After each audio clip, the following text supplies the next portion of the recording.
Hello everyone, स्वागत है आपका मेरे YouTube channel study with Pankaj Negi. आज हम डिस्कस करेंगे उत्तराखंड में कार्तिकेयपुर राजवंश या कंत्यूरी राजवंश।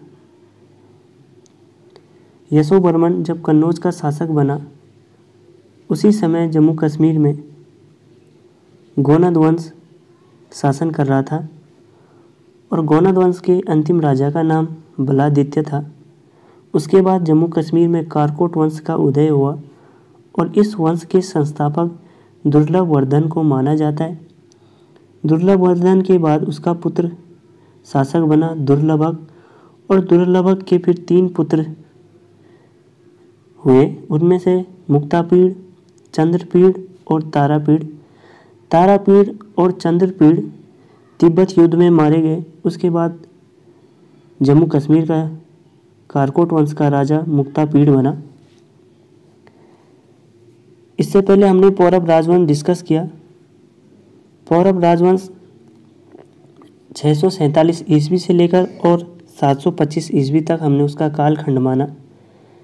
725 ईस्वी में कन्नौज का शासक यशोवर्मन उत्तराखंड में अपना शासन स्टार्ट करता है और वह उत्तराखंड के छोटे छोटे राज्यों को अपने साम्राज्य में विलय कर देता है। यह हमने पहले वाली वीडियोस में डिस्कस किया यशोवर्मन का। जब जम्मू कश्मीर का राजा ललितादित्य मुक्तापीड़ बन गया था तो वह अपना साम्राज्य का विस्तार कर रहा था, और जब उत्तराखंड में यशोवर्मन का शासन हो गया था 725 ईस्वी से लेकर और 745 ईस्वी तक यशोवर्मन का शासन रहा, तो उसी समय यशोवर्मन भी अपने साम्राज्य का विस्तार कर रहा था। कहा जाता है कि 1726 में ललितादित्य और यशोवर्मन एक साथ मिले और उन्होंने उत्तराखंड से और कश्मीर से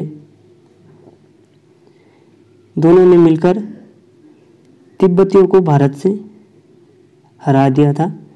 मतलब तिब्बतियों के साथ युद्ध करके उन्होंने तिब्बती को भारत की सीमा से बाहर किया था, यशोवर्मन और ललितादित्य मुक्तापीड़ ने। फिर दोनों में विवाद हुआ और 745 ईस्वी में जब दोनों के दोनों अपने साम्राज्य का विस्तार कर रहे थे, ललितादित्य और यशोवर्मन, उन दोनों में 745 ईस्वी में युद्ध हो गया था जिसमें यशोवर्मन हार गया था और ललितादित्य मुक्तापीड़ जीत गया था।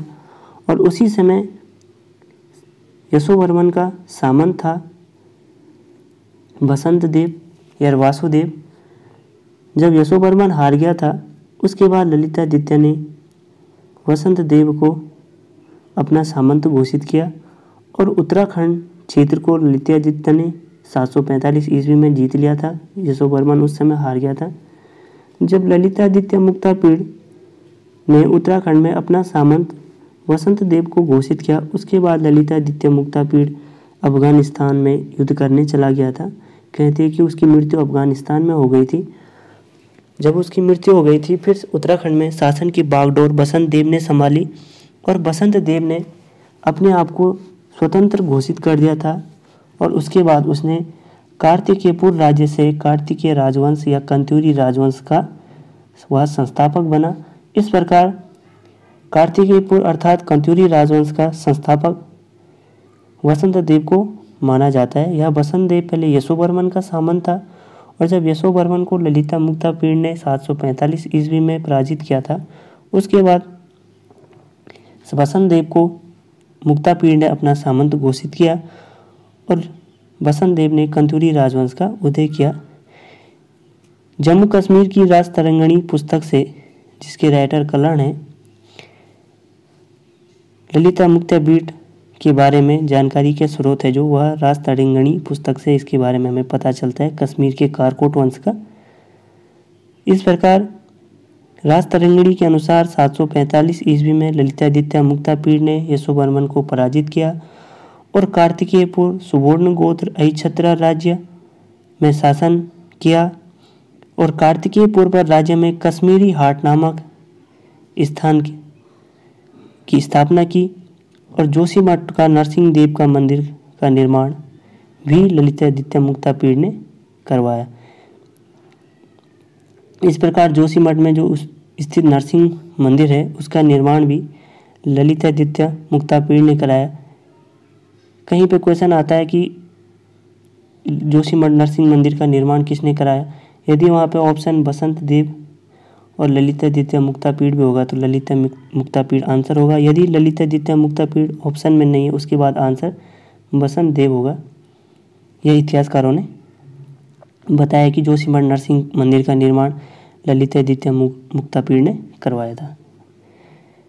कंत्यूरी राजाओं ने, जो इस वंश के राजा थे, कंत्यूरी या कार्तिकीपुर राजवंश के राजा, इन राजाओं ने गिरिराज चक्र चूड़ामणि की उपाधि भी धारण की थी और परम भट्टारक महाराजा धीराज परमेश्वर की भी उपाधि इन्होंने धारण की थी। इस प्रकार यह राजा अपने नाम के पीछे अपनी उपाधि धारण करने के बाद उनके अभिलेखों में उनकी उपाधि अंकित की गई है। इन्होंने अपने राज्य को कूर्मांचल कहा है। कंत्यूरी राजाओं ने अपने राज्य को कूर्मांचल भी कहा है। और जो इस वंश के कुल देवता हैं वह कार्तिकेय या मोहनियाल देवता है। नेपाल के भोगटान में इस समय विराजमान है कार्तिकेय मोहनियाल देवता। इस प्रकार बसंत देव ने कंत्यूरी राजवंश का संस्थापक माना जाता है। इस राजवंश का उदय कार्तिकेयपुर राज्य से हुआ था।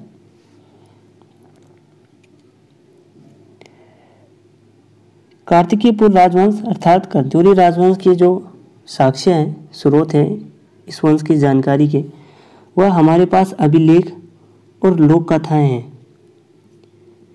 जो हमारे पास इस वंश के अभिलेख हैं वह टोटल 9 अभिलेख हैं और उनमें से कुछ इंपॉर्टेंट अभिलेख हैं।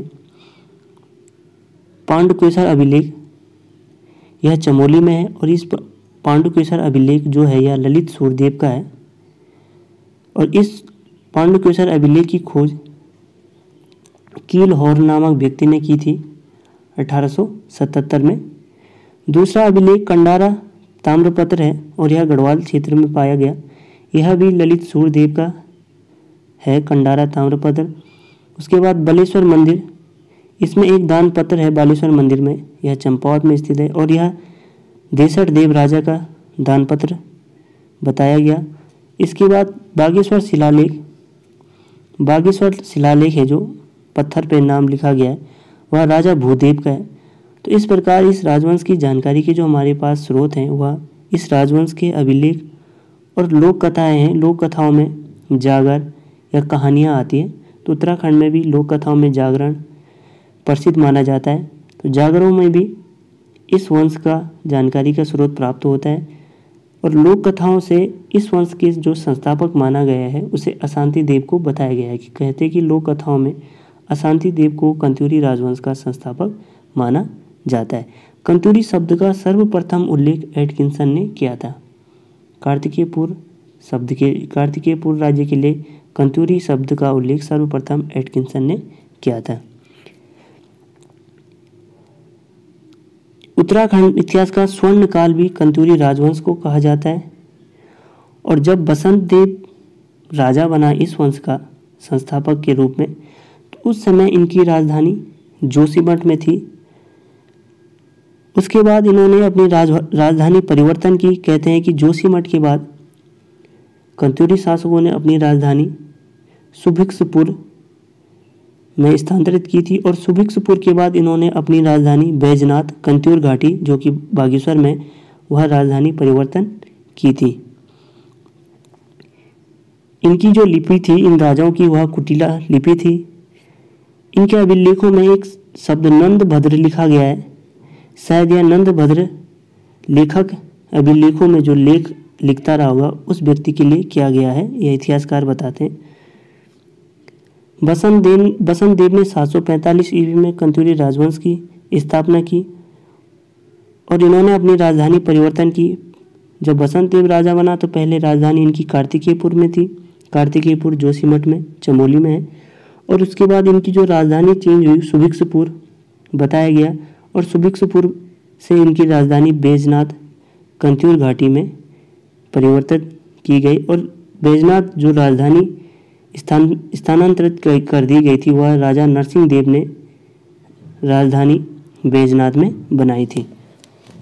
जो इनके हमें अभिलेख प्राप्त हुए हैं कंत्यूरी राजाओं के, यह केवल 14 राजाओं के अभिलेख प्राप्त हुए हैं और इन्होंने जो उपाधि धारण की है परम भट्टारक महाराजाधिराज परमेश्वर की उपाधि धारण की है। इतिहासकारों ने कंतूरी राजवंश के राजाओं को 3 परिवारों में विभाजित किया है। प्रथम परिवार, द्वितीय परिवार और तृतीय परिवार। प्रथम परिवार को बसंत देव का परिवार कहते हैं, द्वितीय परिवार को निम्बर देव का और तृतीय परिवार को सलवणादित्य का परिवार कहते हैं। इस प्रकार इतिहासकारों ने इसको विभाजित किया है। पहले हम प्रथम परिवार में डिस्कस करते हैं। प्रथम परिवार संस्थापक बसंत देव इस राजवंश का, कंतूरी राजवंश का, और बागेश्वर अभिलेख में बसंत देव की पत्नी या रानी का नाम राजनारायणी बताया गया है। तो बसंत देव की पत्नी का नाम राजनारायणी था। यह पहले प्रथम परिवार के प्रथम राजा। उसके बाद बसंत देव का पुत्र राजा बना, लेकिन बागेश्वर अभिलेख में इसका नाम मिट गया है, तो राजा का नाम पता नहीं है। फिर उसका पुत्र, राजा का नाम अंकित नहीं, लेकिन फिर उसका पुत्र राजा बना खरपर देव, और खरपर देव के बाद उसका पुत्र अधिराज देव फिर राजा बना, और अधिराज देव की पत्नी का नाम लदा देवी है। यह बागेश्वर अभिलेख से प्राप्त हुआ है। और अधिराज देव के बाद उसका पुत्र त्रिभुवन देव राजा बना। त्रिभुवन देव ने कोई उपाधि धारण नहीं की थी।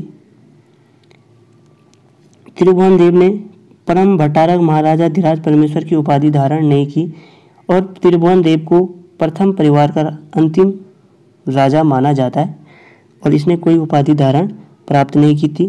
त्रिभुवन देव को दान प्रवृत्ति का राजा बताया गया है। इस प्रकार प्रथम परिवार में टोटल 5 राजा थे। पहले राजा बसंत देव, दूसरे राजा का पता नहीं है, शिलालेख से उसका नाम मिट गया। तीसरा राजा खरपर देव, चौथा राजा अधिराज देव और फिर त्रिभुवन देव। यह पहले परिवार के राजाओं के नाम इस प्रकार है अभिलेख में। शायद त्रिभुवन देव का पुत्र नहीं हुआ होगा, उसका पुत्र का जन्म नहीं हुआ होगा, तो इस प्रकार त्रिभुवन का भाई राजा बना हुआ। यहाँ पे वंशानुगत राजा बन रहे थे, राजा का पुत्र ही राजा बन रहा था। शायद त्रिभुवन देव के बाद उसका पुत्र ही नहीं हुआ होगा, तो राजा फिर उसका भाई बना होगा। इसलिए इतिहासकारों ने त्रिभुवन का भाई निम्बर देव को द्वितीय परिवार का संस्थापक बताया गया। तो संस्थापक द्वितीय कंतूरी राजवंश का द्वितीय परिवार का संस्थापक निम्बर देव। इसमें 4 राजाओं के नाम उल्लेखित है। कहते हैं कि निम्बर देव ने भी कोई उपाधि धारण नहीं की थी। परम भट्टारक महाराजाधिराज परमेश्वर की उपाधि निम्बर देव ने भी धारण नहीं की थी और इसकी पत्नी का नाम दासू देवी या दासू देवी बताया गया है। और निम्बर देव का पुत्र फिर राजा बना ईष्टगण देव और इसकी पत्नी ईष्टगण देव को पत्नी का नाम, रानी का नाम धरा देवी। और ईष्टगण देव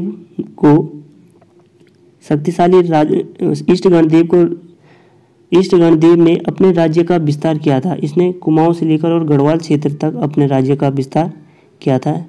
तो यदि क्वेश्चन आता है कि कंतूरी राजवंश में किस राजा ने राज्य का विस्तार किया था, तो ईष्टगण देव ने अपने साम्राज्य का विस्तार किया था।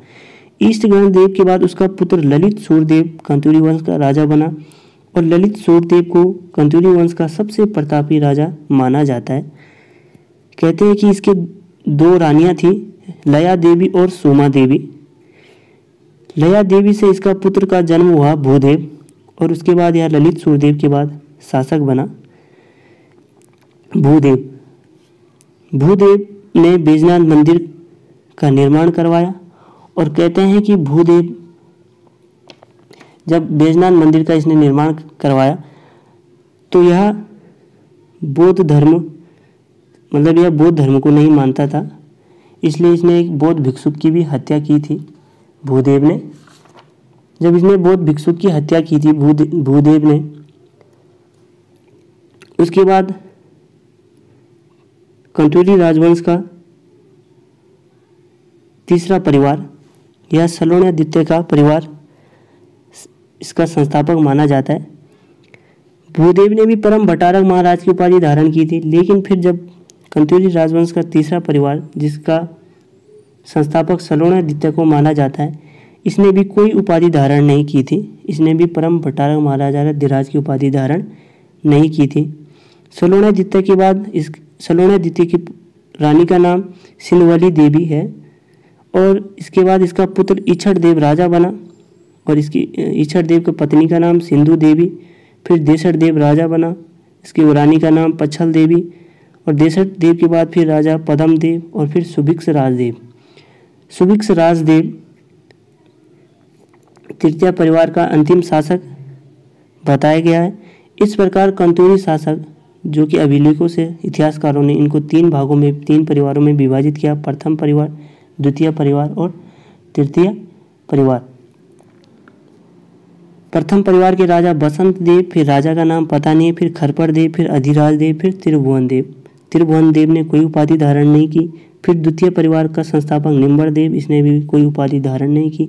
फिर इष्टगण देव, इसने राज्य विस्तार, अपना साम्राज्य बढ़ाया। फिर इसका पुत्र ललित सूर्यदेव, इसको सबसे प्रतापी राजा बताया गया है। फिर ललित सूर्यदेव का पुत्र भूदेव बना, और यह इसने एक बौद्ध धर्म के बुद्ध शर्मण नामक व्यक्ति की हत्या की थी, इसलिए इसने बुद्ध शर्मण की उपाधि भी धारण की थी। यह बौद्ध धर्म को नहीं मानता था। शायद हम यह कह सकते हैं कि जब कंतूरी राजवंश का उदय हुआ था उस समय उत्तराखंड में बौद्ध धर्म के अनुयायी भी रहे होंगे, इसलिए भूदेव ने बौद्ध धर्म की भिक्षु की हत्या की थी।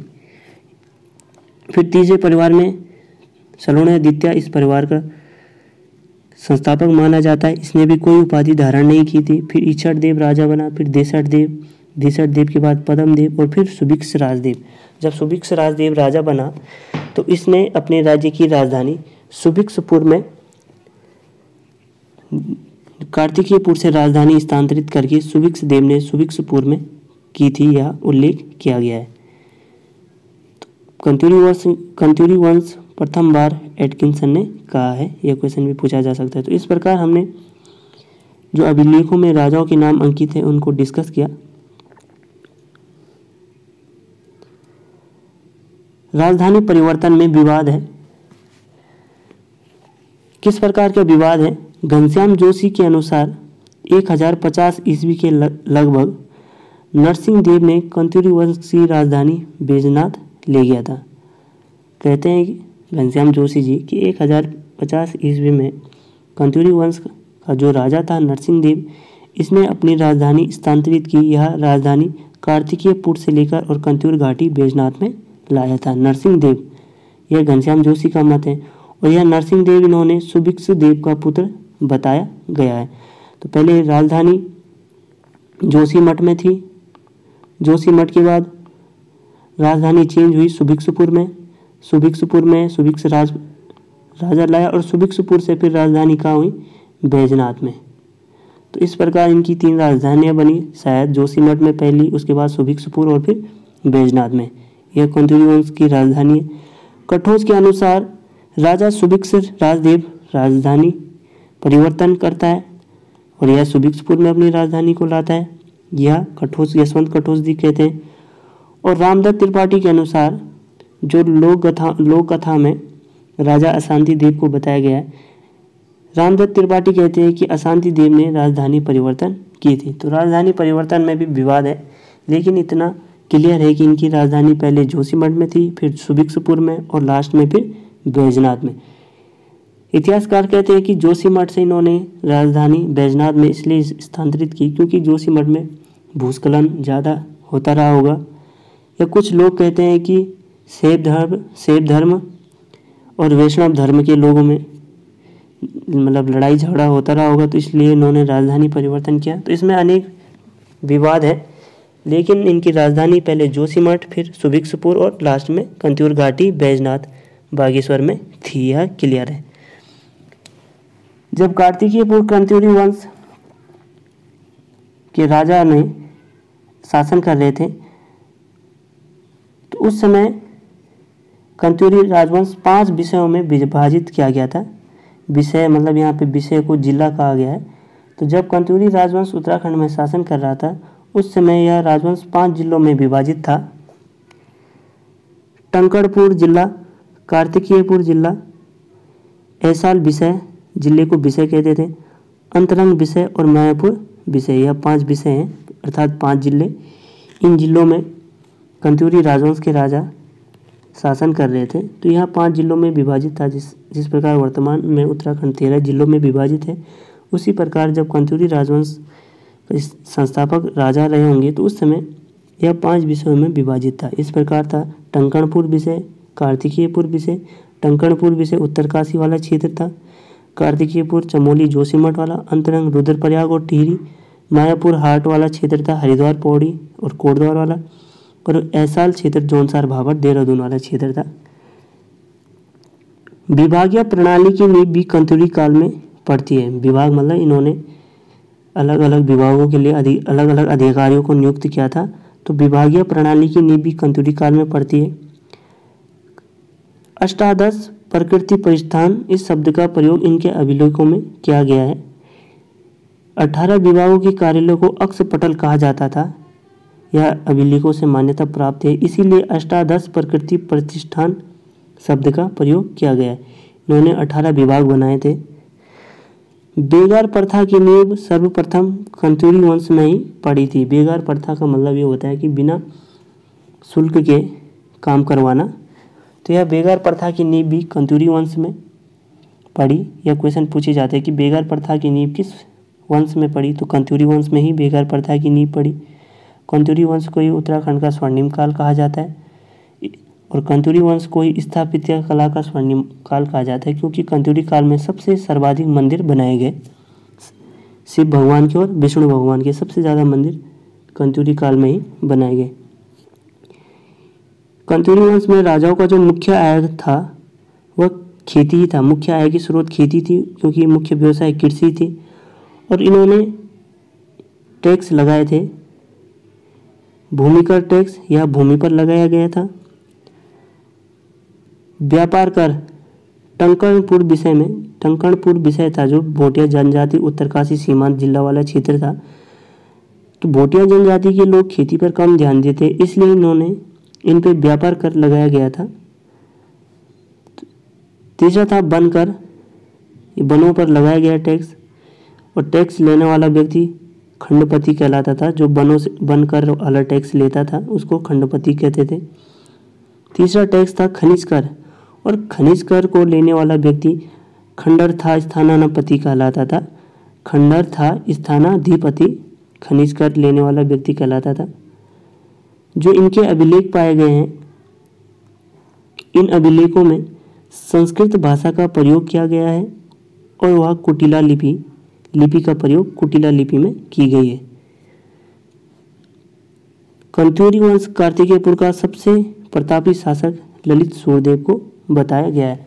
तो हमने डिस्कस किया कंतुरी राजवंश, किस प्रकार कंतुरी राजवंश के हमें अभिलेख प्राप्त हुए हैं, किस प्रकार इनके राजाओं के नाम प्राप्त हुए हैं।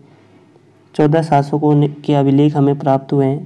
पहले परिवार में 5 राजा, दूसरे परिवार में 4 राजा और फिर तीसरे परिवार में 5 राजाओं की इस प्रकार नाम अंकित किए गए। जब कंतुरी शासनकाल उत्तराखंड में शासन कर रहा था तो यह 5 विषयों में विभाजित था। टंकणपुर विषय, ऐसाल विषय, अंतरंग विषय, कार्तिकेयपुर विषय और मायापुर हाट विषय। इन्होंने जो टैक्स लगाया वह भूमि पर, क्योंकि आय का स्रोत उस समय कृषि था तो यह भूमि पर टैक्स लगाया। और इनके समय जो भूमि मापन की इकाई थी वह द्रोण वापम और नाली वापम थी। पौरव राजवंश में द्रोण वापम और खारवा वापम था, लेकिन कंतुरी वंश में द्रोण वापम और नाली वापम भूमि मापन की विधियाँ थी। एक द्रोण बराबर 25 kg होता है और एक नाली बराबर 16 मुट्ठी होता है। इस प्रकार हमने अभी कंतुरी राजवंश में